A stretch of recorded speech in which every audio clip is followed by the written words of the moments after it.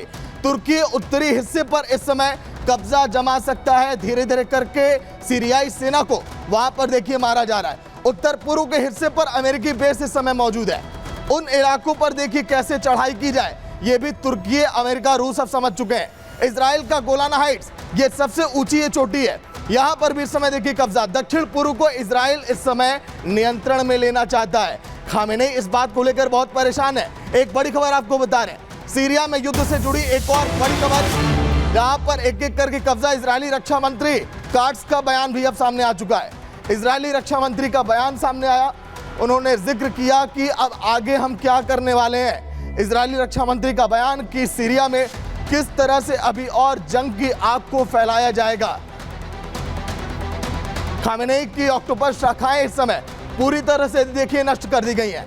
Octopus शाखाओं की अगर बात करें, ये वो इलाके हैं जिसको टारगेट किया जा रहा है खामेनेई की तरफ से। שזה פירוק החיזבאללה מנשקו, זה השגתו מעבר לליטני, ובעיקר לא נעשה שום הפסקות אש ולא נעצור ולא तो आखिर जल्द ही पूर्वी बाढ़ का देखिए निर्माण किया जाएगा। खामेनेई आखिर प्लानिंग क्या कर रहे हैं देखिए आप। ऑक्टोपस की बात हम क्यों कर रहे हैं, अक्टूबर में भी तस्वीरें सामने आई थी।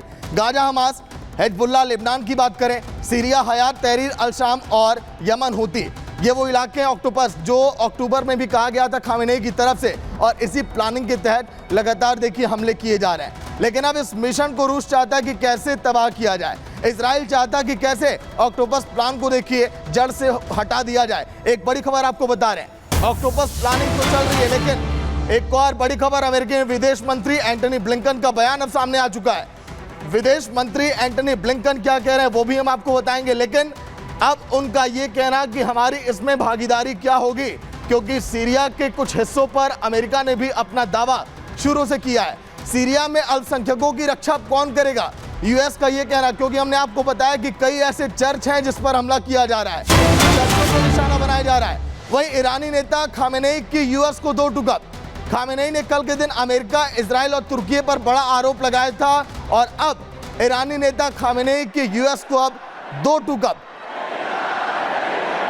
बारूदी प्रहार। लेकिन ईरानी नेता खामेनेई कह रहे हैं कि सीरिया में यूएस के हालात मजबूत नहीं होंगे, हम उसको बेकाबू नहीं होने देंगे, इसको खत्म करेंगे। अमेरिका को बार बार चेतावनी भी देते रहे लगातार खामेनेई इस बात को जानते हैं कि अगर अमेरिका, रूस, इजराइल, अगर ये तीनों एक साथ अगर बढ़ते रहे, और तुर्की का भी योगदान आप देखिए सीरिया के अंदर किस तरह से एक एक कदम बढ़ाकर कब्जा करना चाहता है, इसलिए खामेनेई थोड़े चिंतित हैं, परेशान हैं कि आगे अब किया क्या जाए। लेकिन इस तख्ता पलट के पीछे है कौन, खामेनेई लगातार आरोप लगा रहे हैं। अमेरिका की भी भागीदारी इसमें उन्होंने कही है, लेकिन आखिर इस तख्ता पलट के पीछे है कौन, देखिए आप। अमेरिका सूत्रधार है, जैसा कि हमने जिक्र किया, इजराइल अमेरिका सूत्रधार, खामेनेई बार बार ये कहते रहे। वहीं सीरिया में घटनाएं आंतरिक संघर्ष से नहीं है, तख्ता पलट के पीछे कौन है, खामेनेई का आरोप क्या है। वॉशिंगटन तेल अवीव में योजना का परिणाम भी देखिए सामने आ चुका है। वॉशिंगटन तेल अवीव में योजना का परिणाम सामने आया। नेतन्याहू की तस्वीर आप देखिए, अमेरिका की तस्वीर आप देखिए। वहीं एक बड़ी खबर आपको बता रहे, सीरिया के गांव में विशाल सुरंग इस समय मिला है। कलामौन की पहाड़ों के बीच ये टनल मिला, सुरंग में कई पोर्टेबल मिसाइल लॉन्चर मिले हैं। इन मिसाइलों का इस्तेमाल जो है सीरिया करता आने वाले दिनों में युद्ध में, लेकिन कई ऐसे बारूदी सुरंग हैं, कई ऐसे सुरंगों में मिसाइल अभी भी हैं जो तस्वीरें सामने आ रही। देखिए सुरंग में कई पोर्टेबल मिसाइल लॉन्चर मिले, उन मिसाइल लॉन्चरों की तस्वीर भी हम आपको दिखाएंगे।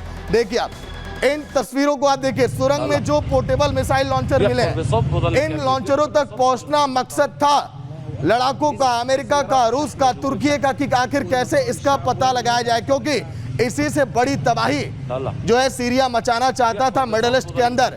लेकिन जो जंग की आग है ये अब आगे बढ़ेगी नहीं, अब आगे, क्योंकि सीरिया पर लगातार चौतरफा प्रहार इस समय किया जा रहा है। अल्लाहु अकबर।